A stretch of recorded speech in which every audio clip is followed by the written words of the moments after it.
परिचय। बच्चों, इस चित्र में आप क्या देख सकते हैं? सर, हम एक कुत्ता और उसका पिल्ला देख सकते हैं। सही।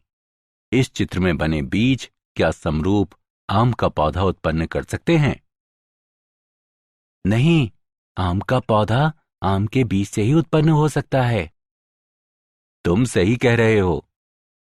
तुम्हारे पिताजी के समान कौन दिखता है, तुम या तुम्हारा चचेरा भाई? मैं अपने पिताजी के एकदम समान दिखूंगा। नहीं, समान संतति उत्पन्न करने की यह घटना विभिन्न जीनों की वंशागति पर निर्भर करती है।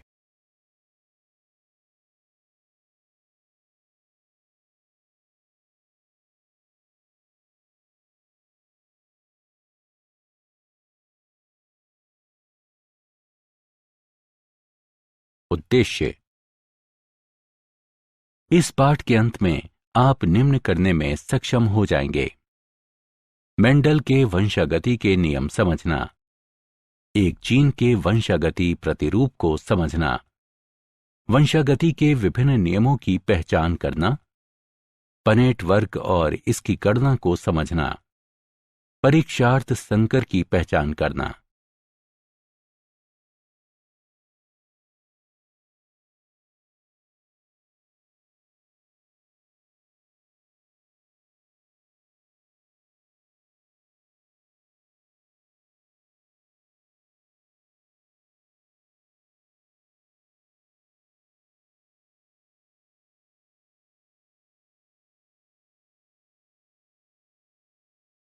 मेंडलवाद।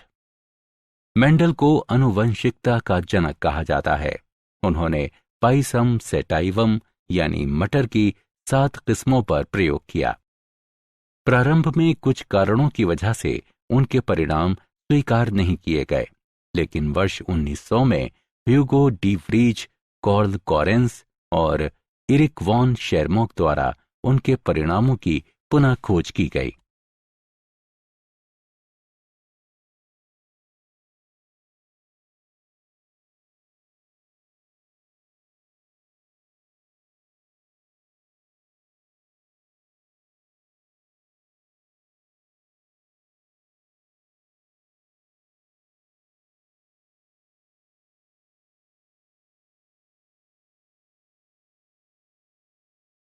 पाइसम सेटाइवम मटर का पौधा, इसके 7 विशेषक। मेंडल द्वारा अपने प्रयोग के लिए पाइसम सेटाइवम के चुने गए 7 जोड़े विपरीत लक्षण के थे।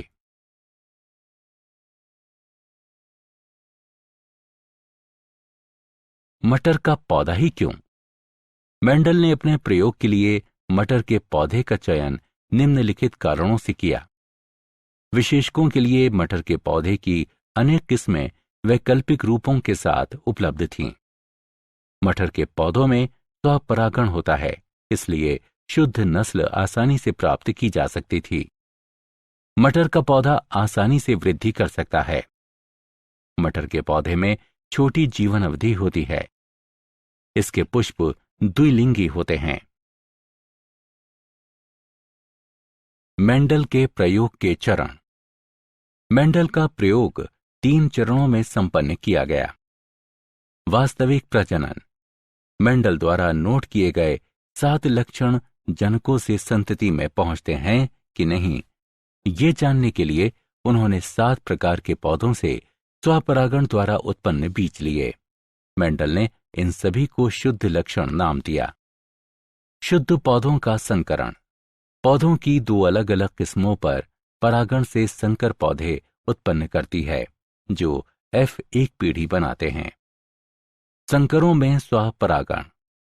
F2 पीढ़ी उत्पन्न करने के लिए प्रत्येक F1 संतति का स्वपरागण कराया गया। एक जीन की वंशागति। मटर के पौधों की लंबी और बौनी किस्मों के बीच एकल संकर क्रॉस निम्नानुसार है। एकल संकर क्रॉस के परिणाम। जीन। मेंडल ने देखा कि कुछ स्थायी कारक अपरिवर्तित रूप में जनक से संतति तक अग्रसित होते थे। ये कारक जीन कहलाते हैं। अलील, जीन जो विपर्यास विशेषकों के युग्म के लिए संकेत होते हैं, अलील कहलाते हैं। समयुग्मजी जीव, अलील के समान युग्म वाले जीव। विषम युग्मजी जीव, अलील के अलग अलग युग्मों वाले जीव। एकल संकर क्रॉस, प्रभावी जीन, अलील जो अभिव्यक्त होते हैं। अप्रभावी जीन, जीन जो अभिव्यक्त नहीं होते हैं या प्रभावी जीन की अनुपस्थिति में अभिव्यक्त होते हैं। जीनोटाइप, किसी लक्षण की संबंधित अभिव्यक्ति के लिए आनुवंशिक संगठन। फिनोटाइप, दो जीनों के संयोजन के कारण दिखाई देने वाली दृश्य अभिव्यक्ति।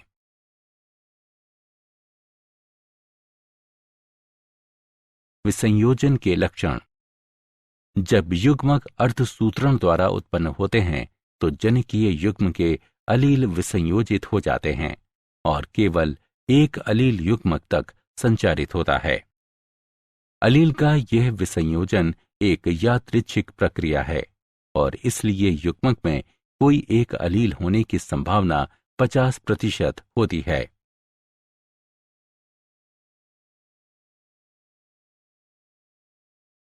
पनेट वर्ग, पनेट वर्ग आनुवंशिक संकरण में संतति के सभी संभाव्य जीनोटाइपों की प्रायिकता की गणना करने को एक आलेखीय निरूपण है।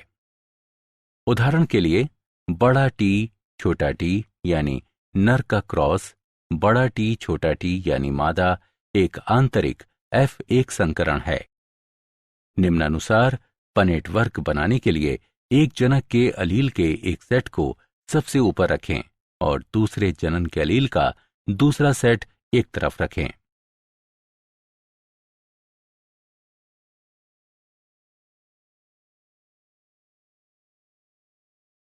पनेट वर्ग की गणना करना। निम्नलिखित उदाहरण में दर्शाए गए रूप में अलील को केवल एक साथ जोड़कर संतति की अलील संरचना का निर्धारण करें। इस तरह के संकरण से F2 पीढ़ी में निम्नलिखित परिणाम प्राप्त होंगे: 3 लंबे पौधे और 1 पौना पौधा, 3/1 फिनोटाइप अनुपात, 1 समयुग्मजी लंबा, 2 विषम युग्मजी लंबे और 1 समयुग्मजी पौना पौधा यानी 1/2/1 जीनोटाइप अनुपात। परीक्षार्थ संकरण, संतति का जीनोटाइप इसके प्रजनन अप्रभावी प्रकार के साथ संतति द्वारा ज्ञात किया जा सकता है। ऐसा संकरण परीक्षार्थ संकरण कहलाता है।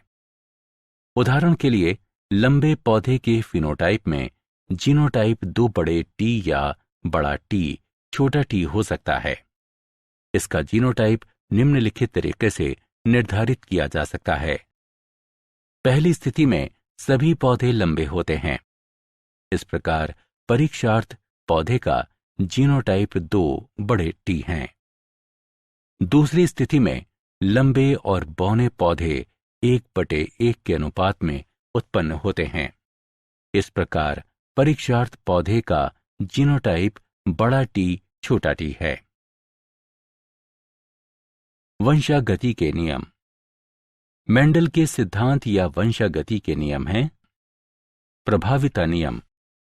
इस नियम के अनुसार जोड़े में एक कारक स्वयं को अभिव्यक्त करता है और F1 पीढ़ी में दूसरे की अभिव्यक्ति को रोकता है। विसंयोजन नियम। इस नियम के अनुसार प्रत्येक लक्षण के कारक युग्मक निर्माण के दौरान विसंयोजित हो जाते हैं ताकि प्रत्येक युग्मक केवल एक कारक ग्रहण कर सके और सदैव शुद्ध रहे। नर और मादा युग्मकों में 2 कारक या विशेषक बराबर आवृत्ति के साथ प्रकट होते हैं। अपूर्ण प्रभाविता, सह प्रभाविता और बहुअलील। अपूर्ण प्रभाविता ये तब होती है जब एक निश्चित विशेषक के लिए कोई भी अलील प्रभावी नहीं होता है। इस प्रकार विषम युग्मजीव व्यष्टियों में एक मध्यवर्ती अभिव्यक्ति पाई जाती है। सहप्रभाविता ये तब होती है जब एक विशेषक के लिए दोनों अलील प्रभावी होते हैं और विषम युग्मजीव व्यष्टि में दोनों अभिव्यक्ति किए जाते हैं। ऐसी घटना बहुअलील के साथ देखी जा सकती है। बहुअलील ये एक विशेषक के लिए 3 अलील की उपस्थिति को संदर्भित करता है। उदाहरण, मानव रक्त में 3 अलील ए, बी, ओ होते हैं। द्विसंकर क्रॉस। एक ही समय पर अलग अलग विस्थलों पर 2 जीनों को ध्यान में रखते हुए 2 जीवों के बीच संकरण द्विसंकर क्रॉस कहलाता है, जैसा कि आरेख में दर्शाया गया है। द्विसंकर क्रॉस के परिणाम। द्विसंकर क्रॉस F2 पीढ़ी में 4 प्रकार के पौधे 9/3/3/1 के फिनोटाइप अनुपात में उत्पन्न करते हैं। 2 नए संयोजन उत्पन्न किए जाते हैं, गोल हरा और झुर्रीदार पीला। एक लक्षण की वंशागति दूसरे लक्षण की वंशागति से स्वतंत्र थी। स्वतंत्र अपव्यूहन का नियम।